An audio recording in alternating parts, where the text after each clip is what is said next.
Good afternoon dear student. आज आपको मैं +1 पॉलिटिकल साइंस का लेसन नंबर 4 जिसका नाम सामाजिक न्याय है वो लेसन आपको कराने जा रहा हूँ। आपके पहले 3 लेसन हो चुके हैं जिनके नोट्स भी मैं आपको दे चुका हूँ। वो फेयर नोटबुक में लिखने भी हैं तथा आपको याद भी करने हैं। तो आज नेक्स्ट लेसन का आपको बारे में बताते हैं कि सामाजिक न्याय होता क्या है, किस चीज़ को सामाजिक न्याय का सीधा सा ये छोटे छोटे लेसन हैं जो फर्स्ट बुक के आपके। सामाजिक न्याय का मीनिंग आपका समाज में रहते हुए किसी व्यक्ति के साथ भेदभाव न किया जाए या कह सकते हो कि अन्याय न किया जाए, उस चीज़ को सामाजिक न्याय कहा गया है कि समाज की दृष्टि से देखा गया है। इसमें सारे जो चीज़ें हैं वो समाज के ऊपर ली गई है कि भाई आपके गांव में या समाज में क्या चीज़ें, किस तरीके से लोगों से व्यवहार किया जाता है या किस तरीके से भेदभाव किया जाता है या नहीं किया जाना चाहिए, वो चीज़। तो पहला आपका न्याय का अर्थ लेते हैं कि न्याय किसे कहते हैं। जिसे समाज उचित व निष्पक्ष मानता है। मान लीजिए किसी के साथ में कोई भेदभाव नहीं होता है और कह सकते हो कि भाई निष्पक्ष निस्वार्थ भाव से जो फैसला लिया जाता है या जो सुविधाएं सुख सुविधाएं उनको दी जाती हैं, सामाजिक हितों के में जो स्थापित की जाती हैं, उनको सामाजिक न्याय कहा जाता है कि किसी के साथ कोई भेदभाव न किया जाए, सही को सही और गलत को गलत कहा जाए, वही न्याय कहलाता है। इस बीच में आप सामाजिक न्याय ले लो, चाहे अलग अलग चीज़ें आ जाएंगी। आर्थिक में अलग आर्थिक दृष्टि से संबंधित आपके इकोनॉमी के संबंधित आ जाएगा। पॉलिटिकल में ले रहे हो अगर पॉलिटिकल न्याय, राजनीतिक न्याय, तो उसमें आपके राजनीति से संबंधित आ जाएगा। इस तरीके से मेन न्याय की डेफिनेशन ये होती है कि भाई जहाँ पर भेदभाव नहीं किया जाता हो, सही को सही और गलत को गलत बात कही जाए, वो ही न्याय कहा जाता है। किसी निर्दोष व्यक्ति को कोई दंड नहीं दिया जाए, उसके साथ भेदभाव नहीं किया जाए। अब नेक्स्ट पॉइंट लेते हैं आपका, एक इसके बारे में थोड़ा और बता देते हैं कि न्याय शब्द की उत्पत्ति कैसे किससे हुई। न्याय शब्द को अंग्रेजी भाषा में जस्टिस कहा जाता है, जिसकी उत्पत्ति लैटिन भाषा के जस शब्द से हुई है।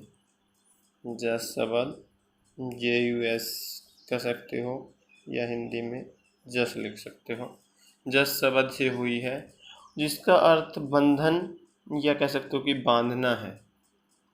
न्याय में जो न्याय की दृष्टि से दिया जाता है उसमें भी बंधन होता है कि जो ग्राम पंचायत कह लो या फिर आपके जो कोर्ट वगैरह जो फैसले सुनाए जाते हैं उसमें विपक्ष पार्टी जिसके खिलाफ जो भी फैसला आता है उसका वो उल्लंघन नहीं कर सकता। तो एक प्रकार से उनको बांधना ही होता है। नेक्स्ट आपका लेते हैं सामाजिक न्याय की विशेषताएं। भाई सामाजिक न्याय की विशेषता का कहने का मतलब कि विशेषता उनकी क्या क्या पहचान होती है, क्या चीज़ें होनी चाहिए कि भाई सामाजिक न्याय है कि नहीं है। ये उस तरीके से सामाजिक न्याय में कुछ पिछड़े वर्ग या उनको जैसे विशेष छूट देनी चाहिए। क्यों देनी चाहिए कि भाई उनका सामाजिक विकास नहीं हुआ है, कह सकते हो कि आर्थिक दृष्टि से वो कमज़ोर हैं। तो अगर किसी काम के लिए सभी व्यक्तियों से बराबर पैसे लिए जाते हैं, एक अमीर व्यक्ति भी मान लीजिए 100 रुपये देता है और एक गरीब व्यक्ति भी 100 रुपये देता है, तो वो एक न्यायपूर्ण नहीं होगा।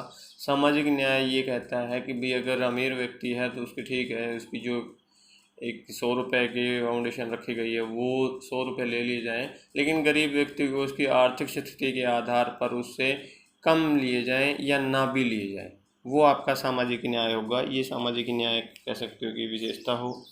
सामाजिक न्याय में सभी व्यक्तियों को एक समान कानून का द्वारा संरक्षण प्रदान किया जाना चाहिए। कानून के द्वारा सभी की सुरक्षा की जानी चाहिए।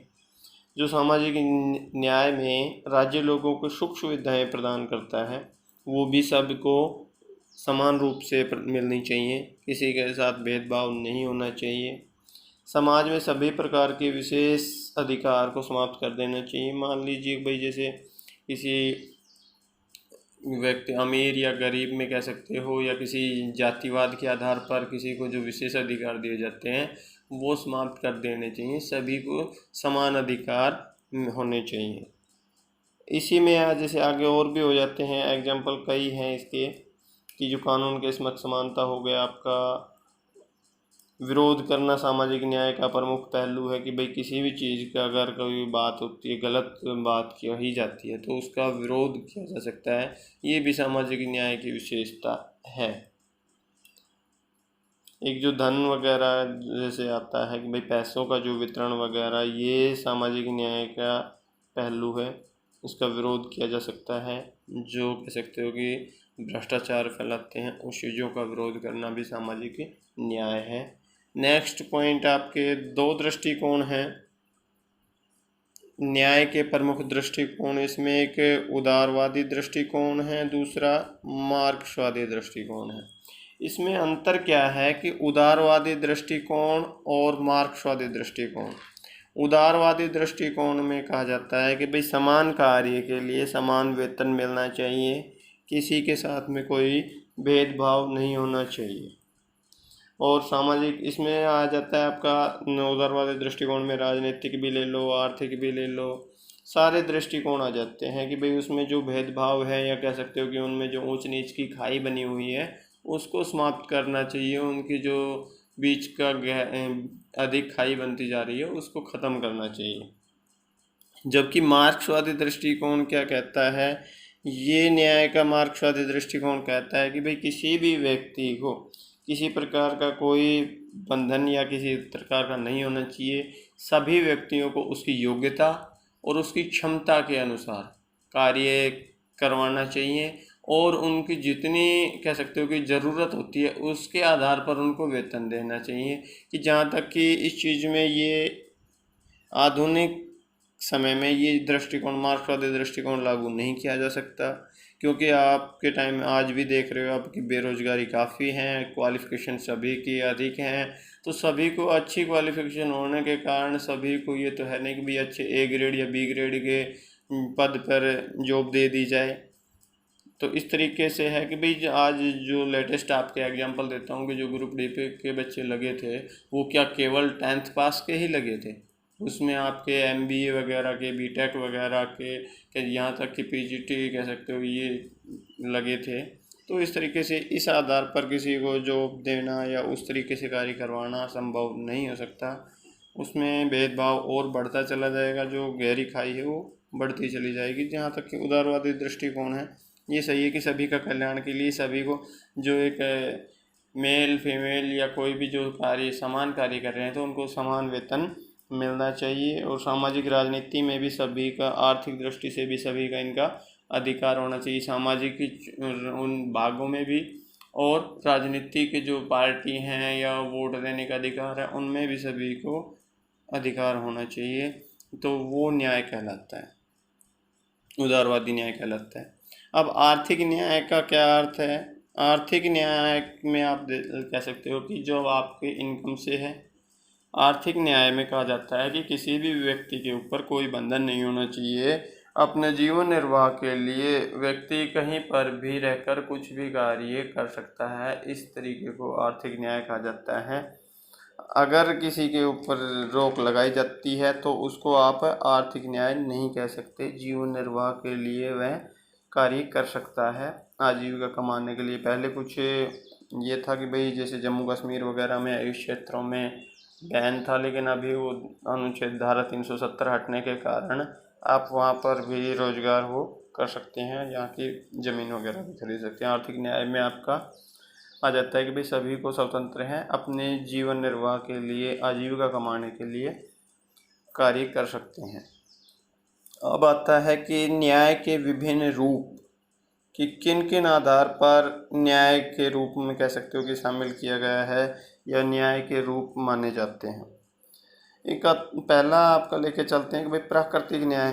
प्राकृतिक न्याय का एक ऐसा सिद्धांत है, कह सकते हो कि रूप है, जिसमें किसी के साथ भेदभाव नहीं किया जा सकता।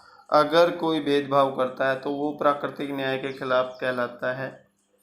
जैसे मैं आपको एग्जांपल दूं, अगर किसी व्यक्ति के ऊपर कोई आरोप लगाया गया है कि भाई इसने ये अपराध किया है, जबकि उस अदालत में या कहीं पर भी उसके विचारों को सुने बिना, उसको अपना पक्ष रखे बिना ही उसको दंड दे देना प्राकृतिक न्याय के भी विरुद्ध है। वहाँ पर कोर्ट भी इस तरीके के फैसले को प्राकृतिक न्याय का अवहेलना कह सकते हो, अवहेलना करने के बाद उसको रद्द कर देता है, उनको प्राकृतिक न्याय का विरोध करता है इस तरीके। एक आता है कि कानूनी न्याय में कह सकते हो कि कानून के समक्ष समानता से है। जैसे किसी आधार पर अगर किसी व्यक्ति के साथ में न्यायालय वगैरह में, या कह सकते हो कि झगड़ों में वाद विवाद कोई हो जाता है, तो उसका जो निपटारा होता है वो कहाँ होता है, न्यायालयों के अधिकार में, न्यायालयों के क्षेत्र में होता है। न्यायालय डिस्ट्रिक्ट कोर्ट है, स्टेट कोर्ट, या आपके सुप्रीम कोर्ट में, इनमें होता है। वहाँ भी कहा जाता है कि भाई न्याय की कानून की समीक्षा कहाँ से पता चलती है, न्यायालय से पता चलती है। एक लास्की ने कहा था कि भाई जैसे पेड़ की पहचान कैसे होती है, वहाँ पर फल लगने से होती है, तो ऐसे ही कानूनी न्याय की पहचान कैसे होती है, वहाँ की न्याय व्यवस्था से होती है।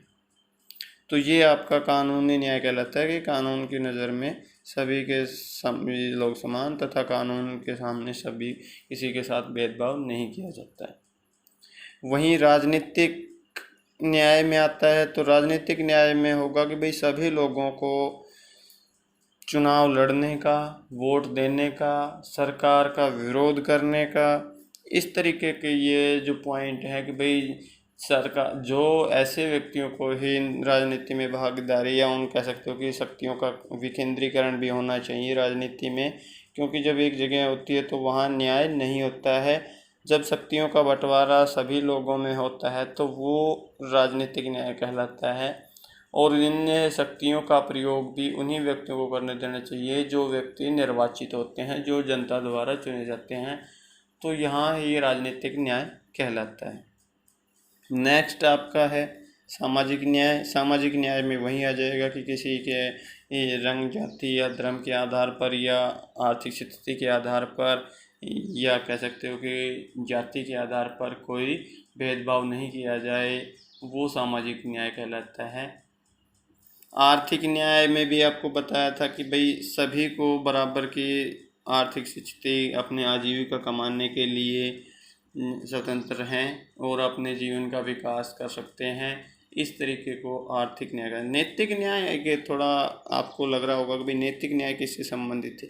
नैतिक को अगर आप लोग एक आसान भाषा में समझा जाए तो कह सकते हो कि जो कर्तव्य होते हैं, जब आपका कुछ कर्तव्य बनता है कि भाई सर्वव्यापक या प्राकृतिक जो चीज़ें होती हैं उनका आचरण, अच्छा व्यवहार करना, ये चीज़ें आपका बोलना, प्रतिज्ञा का पालन करना, जो सरकार द्वारा आदेश दिए जाते हैं उनका पालन करना, इन तरीक़ों के जो होते हैं वो आपके नैतिक न्याय में आते हैं, जिनको आप कह सकते हो कि अच्छा व्यवहार भी कह सकते हो।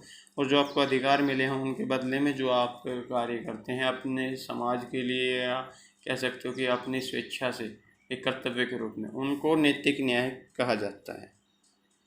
तो ये सामाजिक न्याय का लेसन है, इसमें ज़्यादा नहीं है, ये छोटे, मैं फिर बता रहा हूँ कि ये छोटे छोटे लेसन हैं और इनका एक एक शब्द के ऊपर ही बस लेसन उसका थोड़ा एक्सप्लेन किया गया है कि किस तरीके से क्या है, वो चीज़ें हैं। तो इनको लगातार अपनी तैयारी जारी रखें और जो +1 में हैं वो अपने 10th क्लास के साइंस सब्जेक्ट की भी तैयारी लगातार करते रहें, क्योंकि आपका साइंस सब्जेक्ट का पेपर भी 100% होगा, वो कैंसिल नहीं किया जाएगा, लेकिन वो होगा लॉकडाउन खोलने के बाद। तो उसकी भी तैयारी जारी रखें, ये नहीं कि +1 का ही पढ़ते जाएं, 10th का भी पढ़ना ज़रूरी है आपको। धन्यवाद।